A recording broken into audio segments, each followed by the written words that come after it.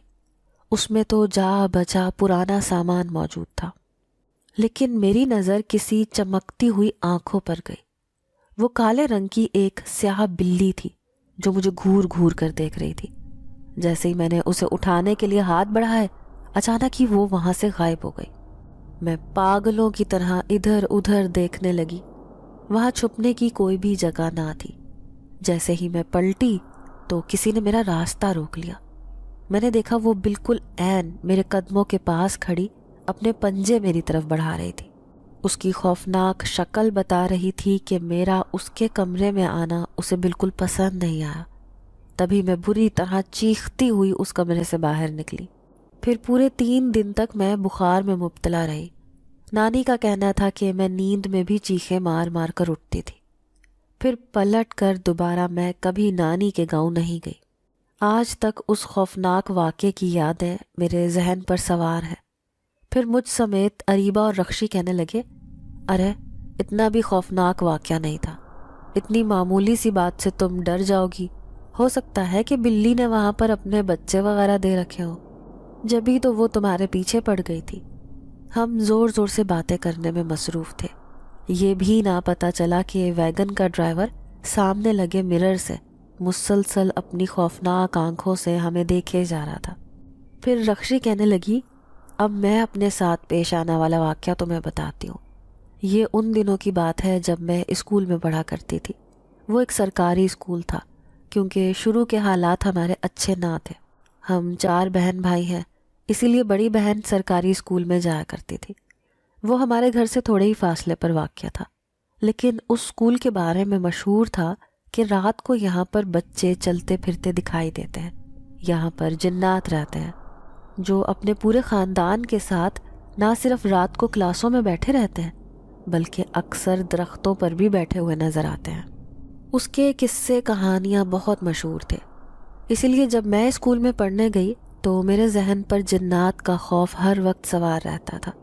یوں تو اسکول کے ساری ہی کلاسز بچوں سے بھری رہتی تھیں، لیکن ایک کمرہ جو سیڑھیوں کے نیچے بنا ہوا تھا اس پر تالا لگا رہتا تھا۔ سرکاری اسکول ہونے کی وجہ سے گورنمنٹ کی طرف سے بچوں کے لیے کئی جھولے وغیرہ بھجوائے گئے تھے، لیکن وہ زیر استعمال نہیں تھے، بلکہ اس بند کمرے میں جوں کے توں رکھے ہوئے تھے۔ اس کے بارے میں یہ مشہور تھا کہ رات کو اس کمرے میں بچے جھولا وغیرہ لیتے ہیں اور اکثر ان جھولوں سے آواز بھی آتی ہے۔ پھر کچھ دنوں کے بعد اسکول کا وزٹ کرنے ایک سرکاری ٹیم وہاں آنے والی تھی۔ پرنسپل نے ماسی کو کہا کہ وہ اس کمرے کی بھی صفائی کر دے جو کئی سالوں سے بند پڑا ہے۔ کمرے کو کھولا اور پھر خود تھوڑی دیر کے لیے ٹیچرز اسٹاف کے لیے سامان لینے وہ اسکول سے باہر چلی گئی۔ اب میں پانی پینے جا رہی تھی جب میری نظر اس کھلے ہوئے کمرے پر پڑی۔ سیڑھیوں کے نیچے کوئی بھی بچہ موجود نہ تھا، چونکہ ابھی پڑھائی کا ٹائم تھا، اسی لیے سب بچے اپنی اپنی کلاسوں میں بیٹھے ہوئے تھے۔ پھر مجھے پتا تھا کہ اس کمرے میں جھولے وغیرہ رکھے ہیں، اسی لیے میں انہیں دیکھنے کے لیے اس کمرے میں جا پہنچی۔ میں نے دیکھا دونوں جھولے لٹک رہے تھے، جیسے ابھی ابھی کسی نے انہیں استعمال کیا ہو اور پھر ایسے ہی چھوڑ کر چلا گیا ہو۔ میرا شوق انتہاؤں کو چھونے لگا۔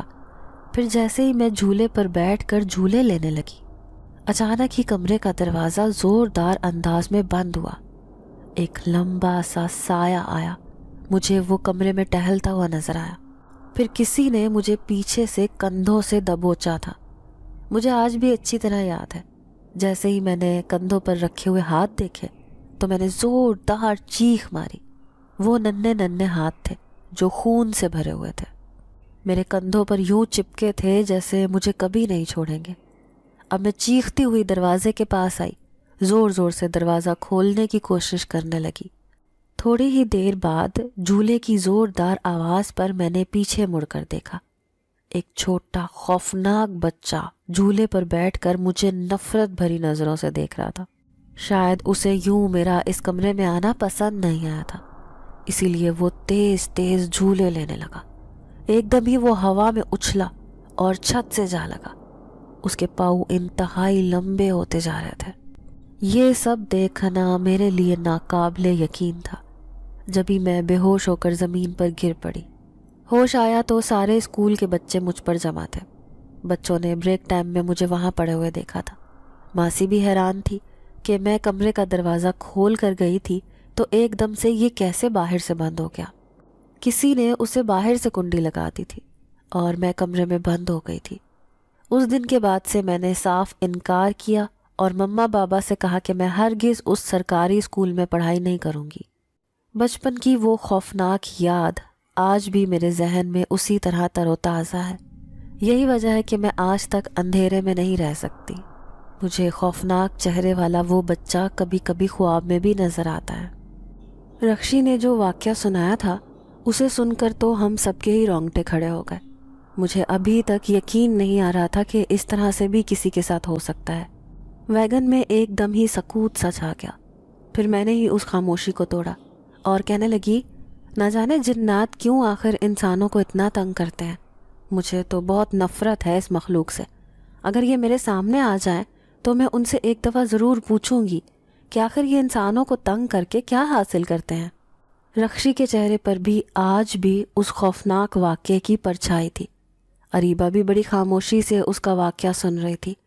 پھر وہ کہنے لگی کہ ایسا ہی کچھ میرے ساتھ بھی بچپن میں ہو چکا ہے۔ ہم سب کو معلوم ہے کہ میرے ابو ایک آرمی آفیسر ہیں۔ یوں تو بچپن سے ہی ہمیں جگہ جگہ رہائش اختیار کرنی پڑی، کیونکہ ابو کا کبھی کسی شہر میں ٹرانسفر ہو جاتا تو کبھی کسی شہر میں۔ ہم شروع سے ہی آرمی کے سرونٹ کوارٹر میں رہائش اختیار کرتے تھے۔ یہ اس وقت کی بات ہے جب میرے ابو ایک معمولی سپاہی تھے۔ میری عمر اس وقت صرف 11 برس تھی۔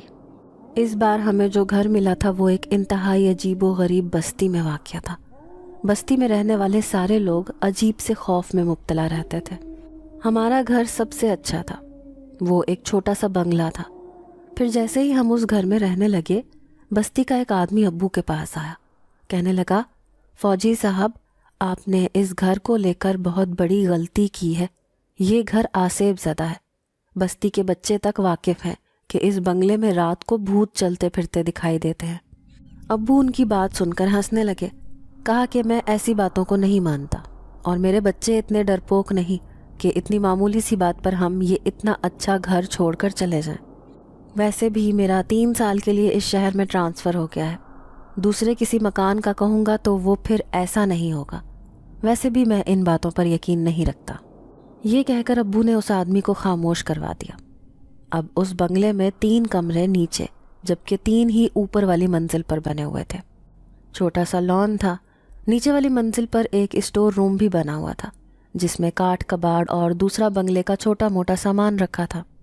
پھر ہمیں وہاں رہتے ابھی 2 دن ہی گزرے تھے جب اچانک رات کو میری آنکھ کھل گئی۔ امی ابو ایک کمرے میں سوتے تھے جبکہ ہم تینوں بہن بھائی ایک ہی کمرے میں سویا کرتے تھے۔ میں رات کو اٹھی تو پیاس کی شدت سے حلق میں کانٹے سے چبھ رہے تھے۔ چھوٹی بہن کو جگانے کی کوشش کی لیکن وہ بے خبر سو رہی تھی۔ اب میں ہی پانی کی تلاش میں باہر چلی آئی۔ میں اس وقت اتنی چھوٹی بھی نہ تھی، میری عمر 11 سال تھی۔ پھر جیسے ہی میں کچن میں گئی تو میں نے وہاں 2 چھوٹے بچوں کو نیچے بیٹھ کر کھانا کھاتے ہوئے دیکھا۔ کون ہو تم؟ میں حیرت سے ان سے پوچھنے لگی۔ میں یہ کہہ رہی تھی تبھی انہوں نے پلٹ کر مجھے دیکھا اور پھر دونوں اٹھ کر میرے پاس آئے اور اپنی سفید آنکھوں سے مجھے دیکھتے ہوئے کہنے لگے، ہم بھی اسی گھر میں رہتے ہیں، ہمارا گھر چھوڑ کر چلے جاؤ۔ ان کا لہجہ بہت خوفناک تھا۔ میں حیران ہو کر ادھر ادھر دیکھنے لگی۔ مجھے کسی انہونی کا احساس ہو رہا تھا۔ پھر ایک چھوٹے بچے نے میرا ہاتھ تھاما، کہنے لگا، آؤ میں تمہیں اپنا گھر دکھاتا ہوں۔ یہ کہتے ہی وہ مجھے لے کر اوپری منزل کی طرف جانے لگا۔ اب میں کسی بت کی طرح اس کے پیچھے پیچھے جا رہی تھی۔ تبھی اوپر جاتے ہی اس نے ایک کمرے کا دروازہ کھول دیا۔ جیسے ہی دروازہ کھلا تو میں حیران رہ گئی۔ اندر تو ایک جہان آباد تھا۔ ان کے ماں باپ بھی بڑے آرام سے نیچے زمین پر بیٹھے مجھے بڑی نفرت بھری نظروں سے دیکھ رہے تھے۔ پھر اپنے دونوں بچوں سے کہنے لگے، اس لڑکی کو لے کر اوپر کیوں آئے ہو؟ ہمیں اس کے خاندان کو تنگ کرنا ہے تاکہ خود ہی یہ یہاں سے گھر چھوڑ کر چلے جائیں۔ دیکھو تو صحیح، 10 سالوں سے ہم اس گھر میں رہ رہے ہیں اور اب آ کر یہ رہنے لگ گئے۔ وہ عجیب و غریب عورت جس کا پہناوا بتا رہا تھا کہ وہ ہماری جیسی نہیں دکھتی، اچانک ہی وہ اٹھ کر میرے قریب آنے لگی، لیکن میری نظر اس کے لمبے قد پر تھی جو چھت سے جا لگا تھا۔ اچانک ہی اس نے اپنا عجیب و غریب پنجے نما ہاتھ میری طرف بڑھایا تو میں چیختی ہوئی پلٹ کر نیچے بھاگی۔ میرے چیخنے پر پورا گھر جاگ گیا۔ امی ابو میرے ارد گرد اکٹھے ہو گئے۔ پھر میں روتے ہوئے امی کو کہنے لگی کہ وہاں اس کمرے میں کوئی رہتا ہے۔ امی ابو نے میری بات پر یقین نہ کیا۔ ابو کہنے لگے کہ ضرور یہ خواب میں ڈر گئی ہوگی، ویسے بھی نیا گھر ہے، بچے جلدی گھر میں ایڈجسٹ نہیں ہو پاتے۔ یہ کہہ کر امی ابو نے میری کسی بات پر یقین نہ کیا۔ لیکن اگلے ہی دن جو کچھ ہوا اس نے ان دونوں کے رونگٹے کھڑے کر دیے۔ ہم آدھی رات کو سوئے پڑے تھے جب اوپری منزل سے کھٹ پٹ کی آوازیں آنے لگی۔ اس شور سے نہ صرف امی ابو بلکہ ہم سب اٹھ کر بیٹھ گئے۔ پھر جیسے ہی کمروں کی طرف دیکھا تو ابو کے رونگٹے کھڑے ہو گئے، کیونکہ سارے کمروں کے دروازے خود بخود کھل کے بند ہو رہے تھے۔ یہ دیکھ کر امی کا دل دہل گیا۔ امی نے ہم تینوں بہن بھائیوں کو اپنے بازوؤں میں دبوچ لیا۔ مسلسل 3 بجے تک ہم لوگ سو نہ سکے، کیونکہ پریشان کن واقعات نے ہمیں اس بنگلے میں رہنے ہی نہ دیا۔ آخر کار امی ابو نے فیصلہ کیا کہ اب ہمارا یہاں رہنا ممکن نہیں۔ ویسے بھی ہم پوری طرح ڈرنے لگے تھے۔ اس بستی کے لوگوں کی بات سچ ثابت ہوئی تھی۔ ان کا کہنا تھا کہ آج سے پہلے بھی کوئی فیملی اس گھر میں نہیں رہ سکی۔ اس کے بعد سے ہم نیا گھر لینے میں بہت احتیاط کرنے لگے۔ پھر جیسے ہی ابو ریٹائرڈ ہوئے تو ہم نے اپنا ذاتی گھر بنا لیا۔ اب ہمارے گھر میں بظاہر کچھ بھی نہیں ہے، لیکن آج بھی اس خوفناک گھر کی یادیں میرے ذہن پر سوار ہیں۔ ہم بڑے توجہ سے اریبہ کا واقعہ سن رہے تھے۔ اچانک ہی گاڑی میں گہرا سکوت چھا گیا۔ تبھی میری نظر کھڑکی سے باہر گھنے جنگل پر پڑی۔ ایسے لگ رہا تھا جیسے آج کی رات بہت لمبی ہو گئی ہے۔ راستہ تھا کہ ختم ہونے کا نام ہی نہیں لے رہا تھا۔ مجھے ایک خوف کی کیفیت اپنی لپیٹ میں لے رہی تھی۔ پھر سہرش کہنے لگی، چلو نورینا، اب تمہاری باری ہے، تم ہمیں کوئی خوفناک واقعہ سناؤ۔ اس کے بعد لگتا ہے کہ ہماری منزل قریب آ جائے گی۔ ضرور یہ وین کا ڈرائیور ہمیں اس جنگل سے باہر نکال کر ہماری منزل پر پہنچا دے گا۔ اس نے پلٹ کر وین کے ڈرائیور کو دیکھا، لیکن ابھی بھی اس کی آنکھیں مرر سے ہمیں ہی دیکھے جا رہی تھیں۔ میں نے جلدی سے اس کے خوفناک چہرے سے نظر ہٹا لی۔ پیچھے بیٹھے 4 نقاب پوش آدمیوں نے تو حرکت بھی نہیں کی تھی۔ وہ جوں کے توں بیٹھ کر بڑے غور سے ہم چاروں دوستوں کے درمیان ہونے والی گفتگو سن رہے تھے۔ اب میں تھوڑی دیر کو چپ ہوئی، پھر ان تینوں سے کہنے لگی کہ میرا واقعہ سنو گے تو تمہارے رونگٹے کھڑے ہو جائیں گے۔ تمہارے اندر اتنی ہمت ہے کہ یہ سن سکو۔ میری آنکھوں میں ایک گہرا راز چھپا تھا۔ اریبہ کہنے لگی کہ اچھا، ایسے واقعے سننے میں تو مجھے بہت دلچسپی ہے، چلو اب تم شروع ہو جاؤ۔ پھر میں نے گہری سانس لی۔ انہیں کہنے لگی کہ آج تک میں نے تم سے ایک بات چھپائی ہے۔ یہ بات ان دنوں کی ہے جب ہم دوسرے شہر کے ہاسٹل میں پڑھتے تھے۔ تمہیں یاد ہے نا وہ کالج جہاں پڑھنے کے لیے ہم چاروں نے اپنے ماں باپ کی منتیں کی تھی؟ وہاں کا ہاسٹل جس کے بارے میں مشہور ہے کہ وہ آسیب زدہ ہے۔ میری بات سن کر وہ حیران رہ گئی۔ پھر رکشی کہنے لگی، ہاں یہ بات تو مجھے یاد ہے، لیکن 2 سال ہم نے وہاں پر پڑھا، کبھی وہ آسیب ہمارے سامنے نہیں آیا۔ میں نے سر جھکایا اور پھر کہنے لگی کہ یہ حقیقت ہے کہ میں نے تمہیں یہ بات نہیں بتائی، لیکن میں نے اپنی آنکھوں سے اس آسیب کو ہاسٹل میں گھومتے پھرتے دیکھا تھا۔ ان تینوں کی آنکھوں میں حیرت تھی، لیکن میرے چہرے پر سچائی تھی۔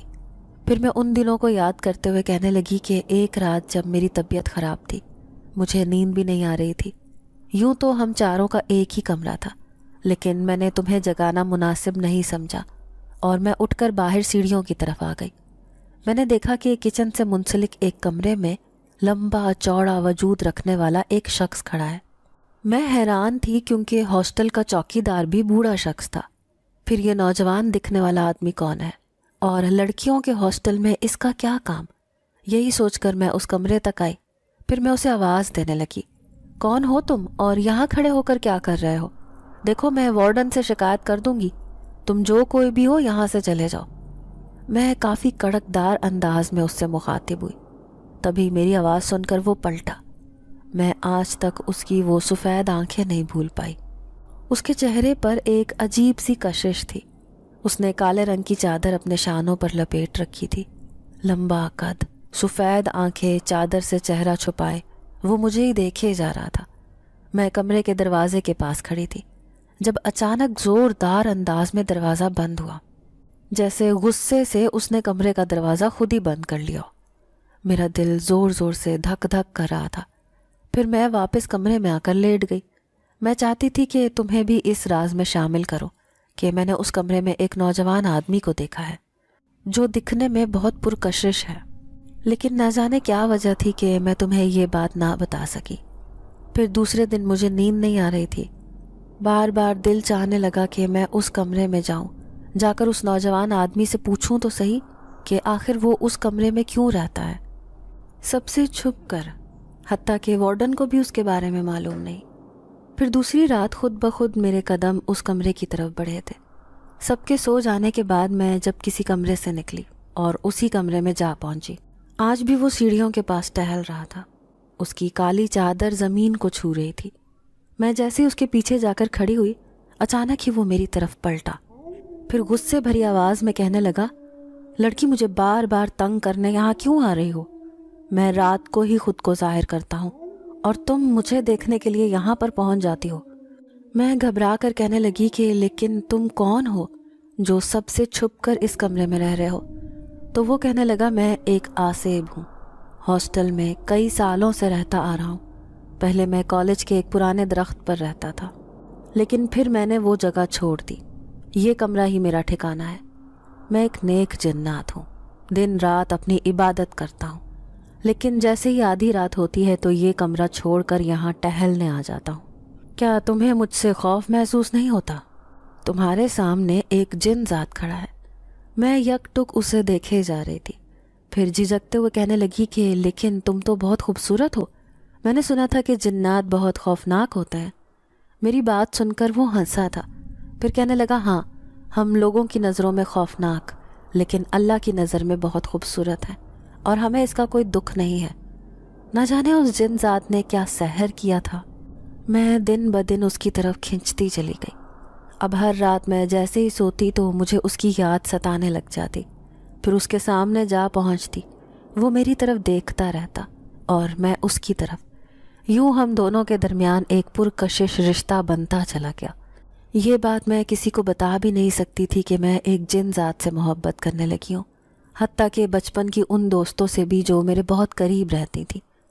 لیکن برا ہو اس دن کا جب ایک دن میں ہاسٹل میں موجود نہ تھی. 2 دن کی چھٹی پر میں گھر چلی گئی تھی، لیکن جب میں لوٹ کر واپس آئی تو پتہ چلا کہ ہاسٹل میں رہنے والی ایک لڑکی نے اس جن ذات کو دیکھ لیا تھا. اس لڑکی نے ہاسٹل میں ہنگامہ برپا کر دیا. وہ ہاسٹل کی وارڈن سے کہنے لگی کہ فوراً ہی کسی مولوی کو بلا کر یہاں پر دھاگے تعویذ کروائے جائیں، ورنہ وہ اس کے خلاف کارروائی کرے گی. لیکن جب میں لوٹ کر ہاسٹل آئی اس کے بعد مجھے کبھی وہ جن ذات نظر نہ آیا، لیکن آج بھی اس کی کشش میرے دل میں موجود ہے. میں اس سے ملنے کی خواہش میں تو کسی دوسرے انسان کو اپنے دل میں نہ بسا سکی. میں بڑی اداسی سے اپنے ساتھ پیش آنے والی یہ سچی کہانی انہیں سنا رہی تھی.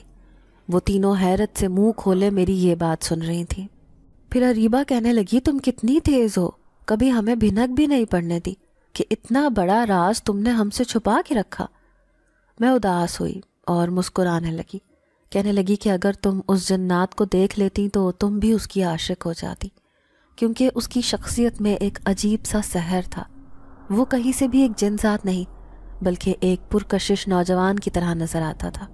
اب ہم چاروں بالکل خاموشی سے سفر کر رہے تھے، اپنے دماغ کے کسی کونے پر عجیب عجیب سی یادیں لیے. لیکن یہ سفر تھا کہ ختم ہونے کا نام ہی نہیں لے رہا تھا. اب ہم چاروں باتیں کر کر کے بھی تھک گئے. پھر رکشی تنگ آ کر کہنے لگی کہ آخر یہ رات کیوں نہیں بیت رہی، اور جنگل تو ختم ہونے کا نام ہی نہیں لے رہا. کہیں یہ وین ڈرائیور کسی غلط راستے سے لے کر تو نہیں جا رہا ہے. میں بھی ماما بابا کے بارے میں سوچ کر اداس ہو رہی تھی.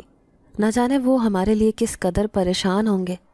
پھر سہرش کہنے لگی، یار خوفناک باتیں کر کے تو میرے سر میں درد ہو گیا ہے. اب مجھے ڈر لگ رہا ہے. ان جنات کا خوف لگتا ہے کہ مجھے سونے بھی نہیں دے گا. وہ سخت بیزار دکھائی دے رہی تھی. پھر میں کہنے لگی کہ ہاں، بھوت ہوتے ہی ایسے.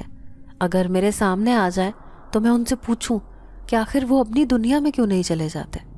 انسانوں کی دنیا میں رہ کر انہیں کیا ملتا ہے؟ پھر اریبہ کہنے لگی مجھے سخت جنات برے لگتے ہیں، میں نہیں چاہتی کہ کبھی میرا ان کے ساتھ کوئی آمنا سامنا ہو۔ اچانک ہی میری نظر پیچھے بیٹھے 4 نقاب پوش مسافروں پر پڑی۔ وہ سب خوفناک نظروں سے ہمیں دیکھے جا رہے تھے۔ اچانک ہی میری نظر کھڑکی سے باہر راستے پر پڑی۔ میرے پیروں تلے سے زمین نکل گئی، کیونکہ یہ وہی راستہ تھا جہاں سے ہم نے شروع کیا تھا۔ تو کیا ہم مسلسل اسی جگہ کے ارد گرد چکر کاٹے جا رہے تھے؟ میں گھبرا کر اپنی دوستوں سے کہنے لگی کہ یہ ہمارے ساتھ کیا ہو رہا ہے؟ مسلسل کئی گھنٹوں سے ہم سفر کر رہے ہیں، لیکن یہ جگہ تو وہی ہے جہاں سے ہم نے سفر شروع کیا تھا۔ وہ تینوں بھی بری طرح پریشان ہو گئی۔ پھر میں غصے سے وین کے ڈرائیور سے کہنے لگی گاڑی روکو، ہمیں یہیں اترنا ہے۔ تبھی ڈرائیور کی کڑکدار آواز سنائی دی، یہ گاڑی نہیں رکے گی، تمہاری کوئی منزل نہیں، کیونکہ تم نے کچھ غیر مناسب باتیں کی ہیں جو ہمیں کسی صورت منظور نہیں۔ اس کی آواز بڑی خوفناک تھی۔ میں گھبرا کر کہنے لگی کہ کیا مطلب ہے تمہارا؟ میرے ساتھ میری دوستیں بھی بری طرح پریشان دکھائی دے رہی تھیں۔ تبھی پیچھے بیٹھے ایک نقاب پوش مسافر کی آواز آئی، لڑکی یہ وین مسلسل سفر کرتی رہتی ہے، جب تک ہماری دنیا نہیں آئے گی یہ وین بھی نہیں رکے گی۔ پھر سہرش کہنے لگی کون ہو تم لوگ اور تمہاری دنیا کون سی ہے؟ کیا تم لوگ ہماری دنیا کے لوگ نہیں ہو؟ تبھی وہ چاروں ڈرائیور سمیت زور زور سے ہنسے تھے۔ ان میں سے ایک نقاب پوش کہنے لگا نہیں، ہم تمہاری دنیا کے نہیں ہیں بلکہ اپنی دنیا کے لوگ ہیں۔ ہماری دنیا تم سے بہت الگ ہے۔ ابھی تم جس مخلوق کے بارے میں گفتگو کر رہی تھی ہم وہی ہیں۔ یہ جنات کی بہن ہے تم لوگوں نے جن سے لفٹ لی ہے، وہ ہم سارے ہی جن ذات ہیں۔ ہم چاروں کے چہرے کی رنگت بدل گئی، ہمارے حواس اڑنے لگے۔ میں خوف سے چیخنے لگی گاڑی روکو، ہمیں یہیں اترنا ہے۔ لیکن گاڑی کسی صورت رکنے کا نام ہی نہیں لے رہی تھی۔ ان چاروں نقاب پوش جن ذات کا کہنا تھا کہ ہم نے ان کی تضحیک کی ہے، اسی لیے تمہیں سزا ملے گی۔ کیسی سزا؟ میں گھبرا کر اس سے پوچھنے لگی۔ سہرش جو سب سے زیادہ ڈرپوک تھی، وہ اس صورتحال سے بہت زیادہ پریشان ہو گئی۔ تبھی ان میں سے ایک نقاب پوش کہنے لگا ہمارے ساتھ گزارا ہوا یہ وقت تمہیں ہمیشہ یاد رہے گا، کیونکہ ہمارے کئی گھنٹے تمہارے کئی دنوں پر مشتمل ہوں گے۔ تمہاری منزل جب تک نہیں آئے گی اور یہ وین جب تک نہیں رکے گی جب تک تم ہماری بات پر راضی نہیں ہوگی، اور تم چاروں لڑکیوں میں سے صرف 3 لڑکیاں اس وین سے اتریں گی، جبکہ ایک کو ہمارے ساتھ ہماری دنیا میں جانا پڑے گا، کیونکہ یہی تم چاروں کی سزا ہے۔ اب ہم چاروں خوف سے تھر تھر کانپنے لگے۔ اس وین میں سوار ہو کر ہم ان کے رحم و کرم پر تھے، نہ جانے وہ ہم چاروں میں سے کس لڑکی کو سزا دینے والے تھے۔ ہم چاروں بری طرح رونے لگے۔ سوچا بھی نہ تھا کہ کبھی زندگی میں ایسی صورتحال سے بھی واسطہ پڑ جائے گا۔ پھر اریبہ روتے ہوئے کہنے لگی کہ آخر ہم چاروں نے کیا کیا ہے جو تم ہمیں اتنی بڑی سزا دے رہے ہو؟ تبھی ان نقاب پوش جن ذاتوں نے ہمیں غصے سے دیکھا، کہنے لگے تم نے کچھ نہیں کیا، تم نے تو بہت کچھ جھوٹ کہا ہے۔ یہ باتیں ایک دوسرے کے سامنے مان لو کہ تم نے جو بھی قصے کہانیاں سنائے ہیں وہ سب جھوٹے ہیں۔ ہم سب کے ہی چہرے کی رنگت بدل گئی۔ میں خوف سے تھر تھر کانپنے لگی، کیونکہ یہ بات 100% سچ تھی۔ میں نے اپنی دوستوں کو جو بھی کہانی سنائی تھی وہ سب جھوٹ پر مبنی تھی۔ پھر رخشی کہنے لگی میں اس بات پر معافی مانگتی ہوں، کیونکہ میں نے وہ سارا واقعہ جھوٹ سنایا تھا۔ میں کبھی کسی سرکاری اسکول میں پڑھی ہی نہیں تھی، اسی لیے میں نے اپنی دوست کا واقعہ تمہیں جھوٹ بول بول کر سنایا تھا۔ وہ سخت شرمندہ دکھائی دے رہی تھی۔ پھر اریبہ کہنے لگی ہاں یہ بھی سچ ہے کہ میں کبھی اپنی نانی کے گاؤں گئی ہی نہیں تھی، کیونکہ شروع سے ہی ہمیں گاؤں میں جانا پسند نہیں تھا۔ بچپن تو دور کی بات ہے، کبھی بڑے ہو کر بھی ہم اپنی نانی کے گاؤں نہیں گئے تھے۔ پھر سہرش کہنے لگی وہ بلی والا واقعہ میں نے بالکل جھوٹ سنایا تھا، میرے ساتھ کچھ بھی ایسا نہیں ہوا تھا۔ وہ میرے ابو کا ایک پرانا واقعہ تھا جسے میں نے اپنے پاس سے لپیٹ لپاٹ کر تم لوگوں کو بے وقوف بنایا۔ اب میں بھی چپ چاپ سر جھکائے بیٹھی تھی۔ پھر شرمندگی سے کہنے لگی کہ میں نے بھی تم سے یہ ساری باتیں جھوٹ کی تھیں، کیونکہ ایسا واقعہ میں نے ایک کتاب میں پڑھا تھا۔ کتاب میں موجود ہیروئن کے ساتھ جو کچھ ہوا تھا وہ میں نے تمہیں اپنے پاس سے کہہ کر سنایا تھا۔ ایسا کبھی کچھ میرے ساتھ نہیں ہوا۔ ہم چاروں ایک دوسرے سے نظریں ملانے کے قابل نہیں رہے تھے۔ شاید آج اس جھوٹ نے ہمیں ایک ایسی مشکل میں گرفتار کر دیا تھا جس سے ہم چاہ کر بھی نہیں نکل پا رہے تھے۔ لیکن ان جنات نے فیصلہ کر لیا تھا کہ ہمیں ضرور سزا ملے گی، کیونکہ ہم چاروں نے جھوٹ بول بول کر ان کا مذاق بنایا تھا۔ ان کا کہنا تھا کہ ہم میں سے ایک لڑکی اس وین سے نہیں اترے گی، جبکہ 3 لڑکیوں کو وہ ان کی منزل تک پہنچا دیں گے۔ اب وہ ایک لڑکی کون ہوگی، اس بات کا فیصلہ ہم چاروں کو ہی کرنا تھا۔ خوف کے مارے ہم ایک دوسرے سے بات بھی نہیں کر رہے تھے۔ پھر وین کا ڈرائیور کہنے لگا، جلدی فیصلہ کر لو، ایسا نہ ہو کہ تم چاروں کو ہی ہمارے ساتھ جانا پڑے۔ ابھی تو ہم نے سوچا ہے کہ ہم تم چاروں میں سے صرف ایک لڑکی کو اپنی دنیا میں لے کر جائیں گے، لیکن اگر اس فیصلے میں دیر ہو گئی تو ہمارا ارادہ بدل بھی سکتا ہے۔ ہم تم چاروں کو وہاں لے جائیں گے جہاں سے تم کبھی واپس نہیں آؤ گی۔ اب میرے چہرے کی رنگت بدل گئی تھی، چاروں کے ہی چہرے خوف سے پیلے پڑ رہے تھے۔ ہم بچپن کی دوستیں سہی، لیکن اتنی بڑی قربانی کوئی بھی دینے کو تیار نہیں تھی۔ میں کبھی بھی خود غرض ہو کر یہ نہیں سوچ سکتی تھی کہ میری جگہ کوئی دوست ان کے ساتھ چلی جائے۔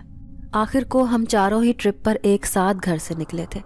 اگر ہم تینوں گھر چلے جاتے اور ایک دوست گھر نہ پہنچتی تو ہم اس کے گھر والوں کو کیا جواب دیتے کہ وہ کہیں کھو گئی ہے یا کہیں چلی گئی ہے، یا ہماری خود غرضی سے اسے اس جگہ پر پہنچا دیا ہے جہاں سے وہ لوٹ کر کبھی واپس نہیں آئے گی۔ میں نے دیکھا وہ تینوں خوف سے رونے لگی تھیں، ان کی سسکیاں وین میں گونجنے لگی، لیکن وہ چاروں بہت خوفناک اور سنگ دل جنزات تھے، انہیں ہم پر کوئی رحم نہ آیا۔ پھر مجھے یاد آیا ٹرپ پر جانے کا فیصلہ میں نے کیا تھا۔ میری ضد پر یہ تینوں دوستیں گھومنے پھرنے کے لیے راضی ہوئی تھیں، کیونکہ میں ان چاروں میں سے زیادہ امیر اور دولت مند تھی۔ میرے بابا ایک بزنس مین تھے، وہ تینوں متوسط طبقے سے تعلق رکھتی تھیں، جبکہ میں ایک ہائی سوسائٹی سے تعلق کی بنا پر ان تینوں سے اکثر اپنی ناجائز بات بھی منوا لیا کرتی تھی۔ اب دوستی دکھانے کا وقت آ گیا تھا۔ میں نہیں چاہتی تھی کہ میری وجہ سے وہ تینوں کسی مشکل میں گرفتار ہوں۔ پھر میں نے ان تینوں سے کہا کہ تم میری فکر مت کرو، تم تینوں حفاظت سے اپنے گھر پہنچ جاؤ گی۔ میں نے فیصلہ کیا ہے کہ اس وین سے نہ اترنے والی لڑکی میں ہوں گی۔ وہ تینوں حیران پریشان رہ گئی۔ پھر اریبہ روتے ہوئے کہنے لگی، نہیں نورینا، ایسا نہیں ہوگا، میں تمہیں ہرگز اس وین میں چھوڑ کر نہیں جاؤں گی، میں بھی تمہارے ساتھ اسی وین میں موجود رہوں گی۔ پھر رخشی اور سہرش کہنے لگی، ہم دونوں اتنے خود غرض نہیں کہ ہم تمہیں یہاں چھوڑ کر خود اپنے گھر چلے جائیں، اس لیے ہم نے فیصلہ کیا ہے کہ ہم بھی اسی وین میں موجود رہیں گے، بھلے ہی یہ وین کہیں بھی جا کر رکے، لیکن ہم چاروں میں سے کوئی بھی جب تک اس وین سے نہیں اترے گا جب تک ہم چاروں باحفاظت گھر نہیں پہنچ جاتے۔ دوستی کے لیے قربانی دینے کا وقت آیا تو ہماری دوستی کی سچائی بھی سامنے آ گئی۔ ہم چاروں ہی ایک دوسرے سے وفادار تھے، مجھے ان کی باتوں نے دلی سکون پہنچایا تھا۔ پھر ہم چاروں ایک دوسرے کے ہاتھ تھام لیے۔ میں انہیں سمجھاتے ہوئے کہنے لگی کہ دیکھو، یہ جنات کی دنیا نہ جانے کیسی ہوگی اور یہ ہمیں کہاں لے کر جائیں گے، اس لیے تم تینوں اگر اپنے گھر صحیح سلامت پہنچ جاؤ تو ہو سکتا ہے کہ مجھے بھی ایسی امید نظر آئے کہ میں اپنے گھر پہنچ جاؤں۔ اب میں نے انہیں سمجھا دیا تھا، لیکن وہ تینوں رونی سی صورت بنا کر مجھے اکیلا چھوڑنے پر تیار نہیں تھی۔ دوسری طرف وہ خوفناک صورت والے نقاب پوش کہہ رہے تھے کہ اگر تم چاروں نے جلد فیصلہ نہ کیا تو ہم تم چاروں کو اپنی دنیا میں لے کر چلے جائیں گے۔ یوں میں ان کے ساتھ رہ کر انہیں باحفاظت گھر پہنچا سکتی تھی۔ پھر اچانک وہ وین رکی، تبھی اس کا دروازہ کھلا۔ تھوڑی ہی دور ایک سر پر کیپ رکھے آدمی موجود تھا۔ وہ تینوں روتے ہوئے اس وین سے اتر گئیں، جبکہ مجھے یہیں پر بیٹھے رہنا تھا۔ انہوں نے مڑ کر آنسو بھری نظروں سے مجھے دیکھا اور پھر دوبارہ سے اس وین کا سفر شروع ہو گیا۔ اب میں خاموشی سے سر جھکا کے بیٹھی تھی۔ تبھی میں نے دیکھا کہ ایک نقاب پوش آ کر میرے برابر میں بیٹھا۔ میں نے چونک کر سر اٹھایا، اس کی آنکھیں مجھے کچھ جانی پہچانی محسوس ہوئیں۔ اچانک ہی اس نے اپنا نقاب اتارا، میرے پیروں تلے سے زمین نکل گئی۔ یہ کوئی اور نہیں بلکہ وہی جنات تھا جو کبھی کبھی مجھے ہاسٹل کی سیڑھیوں پر بیٹھا ہوا دکھائی دیتا تھا۔ یہ سچ تھا کہ میں نے اپنی دوستوں سے جھوٹ کہا تھا، صرف اور صرف ان کو شرمندگی سے بچانے کے لیے کہ میں نے بھی اپنی کہانی جھوٹی سنائی تھی۔ بھلے ہی ان تینوں نے مجھے جھوٹی کہانی سنائی تھی، لیکن میرے ساتھ جو کچھ بھی واقعہ پیش آیا تھا وہ بالکل سچا تھا۔ میرے برابر میں بیٹھا جن وہی تھا جو آج سے نہیں بلکہ کئی سال پہلے میری زندگی میں ایک عجیب کشش لے کر آیا تھا۔ اس نے میری روتی ہوئی آنکھوں کو دیکھ لیا، پھر کہنے لگا، کیا تم مجھے اپنے سامنے دیکھ کر خوش ہو؟ اب میں خاموش تھی۔ پھر کہنے لگی، مجھے تمہاری کشش نے کئی سال تک اپنی گرفت میں رکھا۔ لیکن آج میری دوستی میرے لیے بہت پریشان ہوگی۔ میرے والدین جن سے میں خود ضد کر کے اس ٹرپ پر آئی تھی، میں ان کی اکلوتی اولاد ہوں، اور اکلوتی اولاد کا بچھڑ جانا ان کی زندگی میں بہت طوفان برپا کر دے گا۔ مجھ پر مہربانی کرو اور مجھے واپس میری دنیا میں چھوڑ دو۔ میری آنکھوں سے آنسو جاری تھے۔ وہ میری روتی ہوئی آنکھوں کو دیکھنے لگا، پھر کہا کہ میں نے صرف آزمانے کے لیے تمہیں اس وین میں روکا تھا، میں نہیں چاہتا کہ میں تمہیں کوئی ذہنی اذیت دوں۔ تم جانتی ہو کہ آج اس وین میں سفر کرتے ہوئے مسلسل تمہیں 1 مہینہ گزر گیا ہے۔ میں نے کہا تھا نا کہ ہمارے دن بہت چھوٹے جبکہ تمہارے گھنٹے بہت لمبے ہوتے ہیں۔ آج 1 مہینے بعد تم اپنی دنیا میں واپس چلی جاؤ گی۔ میں حیرت اور خوشی سے حیران رہ گئی۔ یقین نہیں آ رہا تھا کہ وہ نقاب پوش مجھ پر اس قدر مہربان ہو جائے گا۔ وین کے ڈرائیور نے شیشے سے میری طرف دیکھا، کہنے لگا کہ جنات نیک ہوتے ہیں، کچھ بد فطرت نیت کے مالک ہوتے ہیں، لیکن ہم سارے نیک جنات ہیں۔ جب تم چاروں دوستوں کے منہ سے ایسی عجیب و غریب کہانیاں سنی، خوف اور دہشت والی، تو ہمیں بہت غصہ آیا۔ حالانکہ ہم کسی مخلوق کو تنگ نہیں کرتے، بلا وجہ ان کی زندگی میں دخل اندازی ہمیں پسند نہیں ہے۔ ہم تم چاروں کو تمہاری منزلوں پر پہنچانے والے تھے، لیکن جب ایسی بے سروپا کہانیاں اور جھوٹے واقعات سنے تو ہمیں بہت غصہ آیا۔ ہم آنکھوں کے اشاروں سے ہی ہر بات کر لیا کرتے ہیں، لیکن تم ایک اچھی لڑکی ہو۔ تم نے بالکل سچا واقعہ سنا کر یہ ثابت کر دیا کہ نیک جنات کی کشش ایسی ہوتی ہے جو انسانوں کو کئی سالوں تک نہیں بھولتی۔ اب میں خوشی سے جھوم اٹھی تھی۔ پھر وہ جن ذات کہنے لگا کہ اگر تم مجھے اجازت دو تو میں کبھی کبھی تم سے ملنے تمہاری دنیا میں آ سکتا ہوں۔ میں نے اسے خوشی سے اجازت دے دی، کیونکہ میں اسے آج تک نہیں بھولی تھی۔ اب انہوں نے مجھے میری منزل پر اتارا اور جنات کی وہ مسافر وین مجھ سے بہت دور چلی گئی۔ بڑی مشکل سے میں گھر پہنچی تھی۔ مما بابا نے مجھے اپنے سامنے دیکھ کر سینے سے لگا لیا۔ پھر بابا کہنے لگے، بیٹا کہاں کہاں تمہیں نہیں ڈھونڈا۔ تمہاری دوستیں آ کر کہنے لگیں کہ تم ان سے جنگل میں بچھڑ گئی تھی۔ آج کے بعد میں تمہیں کبھی بھی کہیں اکیلے جانے نہیں دوں گا۔ ماما کا تو رو رو کر برا حال ہو گیا تھا۔ میں نے انہیں دلاسا دیا، کہنے لگی کہ اچھا، آج میں اپنے سچ کی وجہ سے آپ کے سامنے ہوں۔ زندگی میں کچھ جھوٹ ہمیں پریشانیوں میں مبتلا کر دیتے ہیں، لیکن کبھی کبھی دوستوں کی خاطر قربانیاں دینی پڑتی ہیں۔ مما مجھ سے پوچھتی رہ گئیں، لیکن میں نے انہیں کچھ بھی نہ بتایا۔ پھر کئی دن گزر گئے۔ جب ہم چاروں دوستیں اکٹھی ہوئیں تو ان تینوں نے مجھ سے معافی مانگ لی کہ انہوں نے مجھے اکیلا چھوڑ دیا تھا، لیکن میں نے ان سے کہا کہ میں دوستوں کی خاطر بڑی سے بڑی قربانی دینے سے بھی نہیں چھوٹتی ہوں۔ لیکن یاد رکھنا، زندگی میں کبھی بھی کسی سے جھوٹی باتیں یا جھوٹی کہانی نہیں کہنی چاہیے۔ ایسے میں نہ جانے کس کے اوپر کس بات کا گہرا اثر ہو جائے۔ آج ہماری دوستی کو کئی سال بیت گئے ہیں۔ اب ماما بابا میری شادی کی تیاریاں کر رہے ہیں، لیکن کبھی کبھار اکیلے میں وہ جن ذات مجھ سے ملنے آتا ہے تو اسے اپنے سامنے دیکھ کر میں ایک عجیب سی خوشی محسوس کرتی ہوں۔